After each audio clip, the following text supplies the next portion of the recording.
viene nuestro siguiente invitado también a comentar el mensaje de la señora Dina Boluarte. Va a estar con nosotros en tan solo algunos minutos el señor Felipe James, que es presidente de la Sociedad Nacional de Industrias, para hablar tal vez desde el tono un poco más económico, cuáles fueron los mensajes en general que se dieron en el mensaje a la nación. Perdonen, repetí 2 veces la palabra mensaje. Una cosa que hablábamos con Mónica Muñoz Nájar, por ejemplo, Martín, es el tema del déficit fiscal, que ahí el tema de Petroperú, que no fue directamente positiva sobre Petroperú, pero vamos a hacer un cambio con Petroecuador. Vamos a vender petróleo, nosotros le vamos a dar diésel, ¿no? Diésel y otras cosas, otros combustibles menores, pero va a haber un intercambio ahí con Petroecuador, que eso, bueno, no estaba en el radar. Si la presidenta fue a la asunción del presidente de Ecuador. Noboa. Sí, en la reelección que hubo. Creo que no estoy. Sí fue. ¿no? Por aquí, Ivonne Vázquez de la Sociedad Nacional de Industrias nos dice que claro, sí que fue. Hubo un gesto con Petro, pero ya aprovechamos. No lo saludó. No le dio la mano. No le dio la mano. Efectivamente, fue ahí, ¿no es cierto? Felipe, muchas gracias por estar con nosotros. Bienvenido a Tenemos que Hablar. Buenas tardes, Maro. Buenas tardes, Martín. ¿Cómo estás? Quiero preguntarte, ¿qué te pareció? Una pregunta muy general, pero que hemos hecho aquí en nuestro chat también en vivo. ¿Qué te pareció el mensaje de la presidenta? ¿Cuánto le pone el 1 al 20 y por qué? No le voy a poner nota, pero te puedo decir que hubieron cosas positivas, hubieron omisiones y me dejaron algunas preocupaciones. ¿Cuáles son las cosas positivas? A ver, cosas positivas. Primero comenzó la presidenta tocando temas históricos, de dónde viene el Perú, cómo se formó el Perú, y me pareció positivo porque habló, por ejemplo, del tema del mestizaje. Algo que no se hablaba antes y que marca un cambio, una diferencia con respecto al gobierno de Castillo. No sé si ustedes se acuerdan del primer mensaje de Castillo con la presencia del rey de España, que habló muy mal de la época de la colonia, de toda la influencia española. La señora Boluarte dijo que el Perú es una mezcla de la herencia española y de la herencia autóctona del Perú, y lo cual es correcto. Entonces, esa parte me pareció buena. No podemos dejar de lado nuestra herencia española. Por otro lado, habló también en favor de la libertad económica y política y también de la institucionalidad del país. Eso también creo que ha marcado un deslinde total con el gobierno de Castillo. Y me pareció importante porque lo dijo en público. Nosotros, como gremios, ya lo habíamos escuchado antes en reuniones privadas y nunca lo había hecho en público. Hoy día creo que ha sido tajante y lo ha hecho en público. Eso me ha parecido positivo. También habló digamos, de las diferencias con estados fallidos, habló de Venezuela, habló de Cuba y de otros países, habló de elecciones libres y transparentes, todas las partes positivas del mensaje, obviamente. Habló también de la recuperación del río Rima, que me pareció también algo muy interesante porque puede ayudar mucho al turismo en lo que es Lima. Habló de equipamiento e inversión en todo el tema de la policía, de cárceles. Por ahí creo que van las partes positivas. ¿Y la parte negativa? Más que negativa, omisiones. Por ejemplo, Petroperú. Si bien habló de muchos temas de Petroperú, sobre todo en temas de inversiones que han hecho en Petroperú y de cosas que puede haber, no habló del fondo del asunto de Petroperú, que es justamente qué vamos a hacer con esta empresa. Más bien, y tuvo un tono bastante positivo con Petroperú. Mencionó ese tema. Como si se hubiera solucionado el problema, ¿no? Así es. Por eso digo yo que me pareció que omitió lo principal, que es qué vamos a hacer con la empresa, cómo vamos a dejar de dar plata a esta empresa deficitaria, cómo va a ser la gobernanza, cuál es la solución para esta empresa. El asunto de fondo no lo ha tocado. No habló de sus pérdidas, por ejemplo. Por eso. ¿Y cómo el anuncio que hizo de intercambio con Ecuador, con Petroecuador? Bueno, habría que analizarlo, pues puede ser interesante si es que Ecuador puede sacar sus petróleos, llevarlo a la refinería y refinarlo ahí y venderlo después. Puede ser interesante, pero hay que ver los resultados, ¿no? Eso hay que analizar más adelante. Después, por ejemplo, infraestructura, que es básico. ¿Cómo cerrar esa brecha de infraestructura que tiene el Perú, que es enorme? Se habla de 150.000 millones de dólares.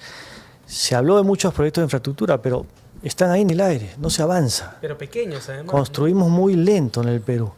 Es un tema que tiene que solucionarse. Pero además muchos anuncios pequeños, micro, como decía Martín, ¿no? Una cosa como Sí, que un no cierran la sándwich, brecha. Sí. que no se cierran la brecha realmente. Entonces, ese es un tema clave y yo no sé si va a dar tiempo. Acuérdate que el año pasado en su mensaje habló de un Ministerio de Infraestructura. No, y en Fue el este principal año anuncio del Sí. 2014. Y no se ha hecho nada. No se ha hecho nada. Claro, un gobierno que le queda un año, digamos, que no tiene una mayoría o una bancada propia, es muy difícil que pueda hacer un cambio de ese tamaño, pero para nosotros es muy importante que haya una institución especializada en lo que es infraestructura, no como el está ANIC ahora. no ¿No? considera que ha cumplido No su está rol. funcionando.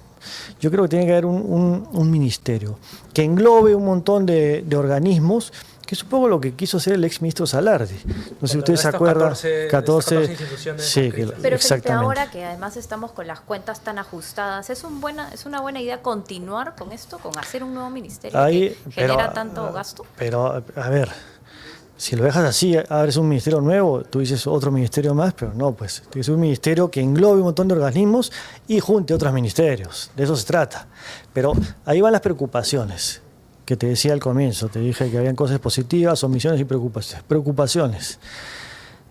La primera que me hizo, digamos, reaccionar fue cuando la presidenta dijo en su mensaje que el déficit fiscal iba a cerrar entre 2.6 o 2.8%. Entonces dije, pero un momentito, hace 1 o 2 semanas ha salido el ministro Raúl Pérez Reyes diciendo que no va a elevar la valla fiscal, que está en podemos llegar a 2.2 2.2 porque la recaudación viene muy bien.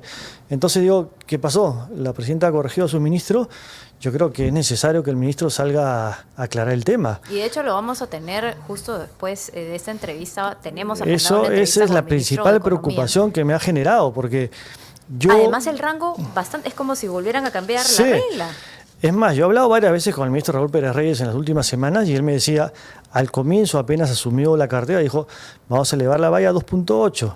Como al mes dijo, no, 2.5. está muy bien la recaudación, vamos a bajar a 2.5. Y hace una semana o 10 días dijo, no, viene muy bien, seguro ya no tocamos la valla y la dejamos en 2.2. Entonces, ¿cómo queda el tema, no? Eso me genera mucha preocupación. Otra cosa que mencionabas, Felipe, es esto de si creamos un ministerio nuevo, tenemos que fusionar los otros. Esa es otra cosa que el gobierno había prometido eventualmente, que lo hizo, me parece, incluso el premier Adrián Sen, Sí. que finalmente no avanzó. ¿Qué No ministros avanzó. se podrían fusionar para tener este Ministerio de Infraestructura? A ver, primero varios organismos, entre ellos los 14, Los 14 que que... mencionó Salardi. Y yo creo que hay que fusionar muchas de las funciones del Ministerio de Transportes y Comunicaciones, muchas de las funciones del Ministerio de Vivienda y también sacar, por ejemplo, toda la parte de obras que hace el Ministerio de Educación. El Ministerio de Educación no tiene que construir colegios, el Ministerio de Salud no tiene que construir hospitales, eso tiene que hacerlo un ministerio especializado. Por ejemplo, todo eso tiene que salir de ahí y juntarse en el ministerio. Y además de eso, hay que eliminar otros muchos más ministerios, que digamos... Como te digo yo, un gobierno de salida no No lo da va a tiempo. poder hacer, pero un gobierno que entre te debería hacerlo. Como está haciendo Noboa en Ecuador. Acaba de reducir como 5 ministerios en Ecuador. Como lo hizo Como lo ha hecho Milei Milei Como lo también. prometió Milei y lo ha hecho. Y lo ha Milei hecho. también. Y es lo que debería ser un punto importante para el siguiente gobierno, ¿no? Políticamente, Felipe, las cosas más preocupantes del discurso. Y quiero invitar, antes que respondas también a todos los que nos están viendo, que escriban también en el chat sus preguntas o que nos comenten qué les pareció o qué les preocupó de este discurso de 28 de julio. Bueno, en la parte política, lo principal para mí era que la presidenta asegurara que las elecciones de abril de 26 sean unas elecciones transparentes, confiables, que no quede ninguna duda de que el candidato ganador lo haya hecho con la voluntad del pueblo.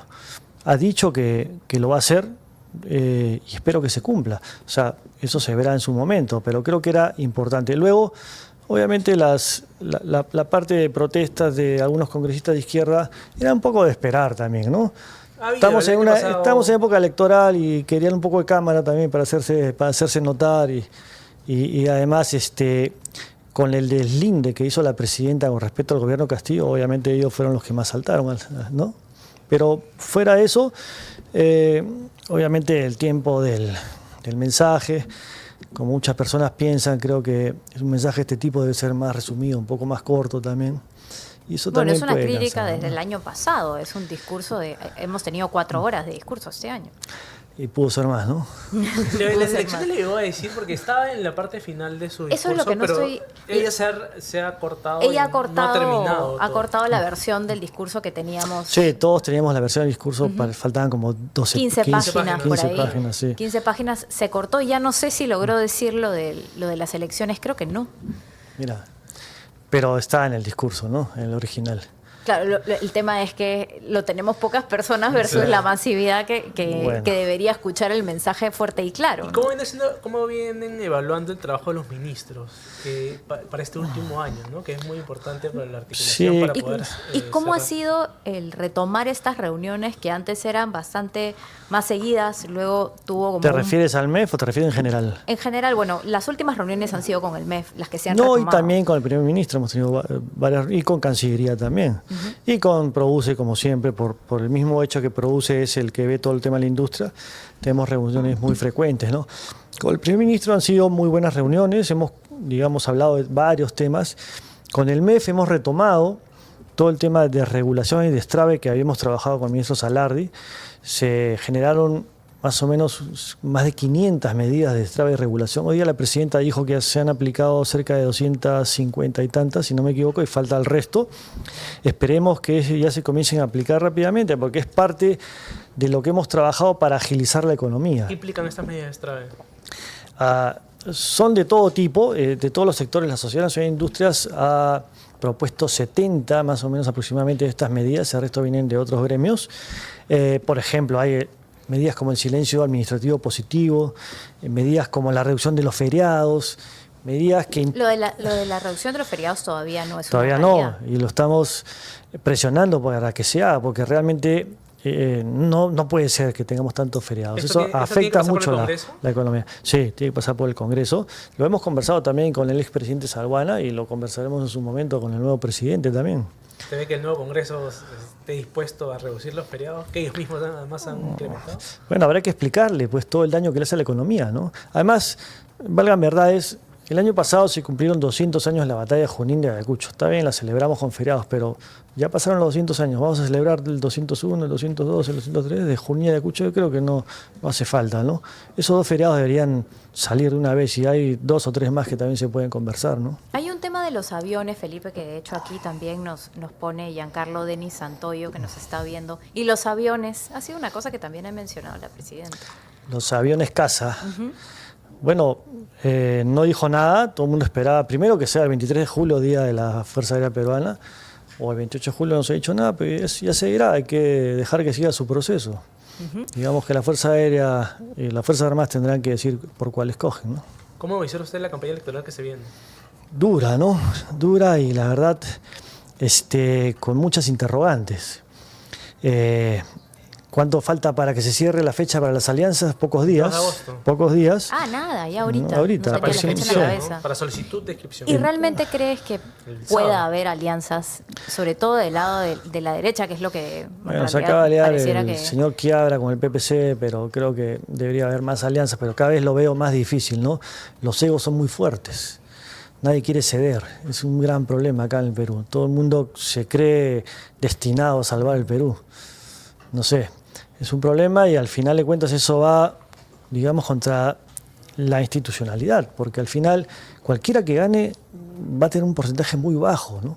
Y sus bancadas van a ser muy pequeñas. Entonces la gobernabilidad va a estar muy difícil el próximo gobierno, ¿no? Además con el Senado también. También. Y la cédula de votación, ¿no? Que Que va a realmente ser, va a ser la una verdad no sábana. me la imagino. O sea, me han enseñado algunos ejemplos y yo digo, o sea, ir a votar con eso, ¿cuánto va a durar la votación? Encontrar por quién vas a votar en diputados o en el Senado, te vas a demorar, ¿qué cuánto? ¿Y usted ve un escenario en el cual empresarios se animen a postular al Senado? Como en anteriores congresos hemos tenido representantes Tenemos un retorno ahí. de empresas que postulaban al Congreso. Mira, yo creo que representaban al sector, ¿no? es necesario que la clase empresarial esté representada. Ojalá se animen muchos, porque obviamente entrar en política es un poco difícil, ¿no? Sobre todo cuando uno está acostumbrado a la actividad privada.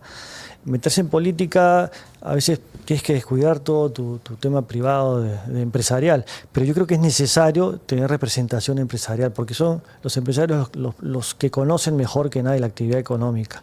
Y entonces no tenemos que depender de congresistas o diputados o senadores que no tienen idea de lo que estamos hablando. Nosotros en la Sociedad Nacional de Industria estamos conversando con varios asociados que tengan interés en la política para ver de qué forma podemos incluirlos en alguna de las listas, ¿no? ¿Se han visto interés de algunos? Sí, hay interés. ¿Se anima a lanzar alguno todavía? No, todavía no, es muy pronto. No, si lo lanzo lo quemo, todavía no. Gracias, Felipe, por haber estado con nosotros. Me piden ya cerrar el bloque. Muchas gracias por haber Maro, estado gracias. aquí. Gracias.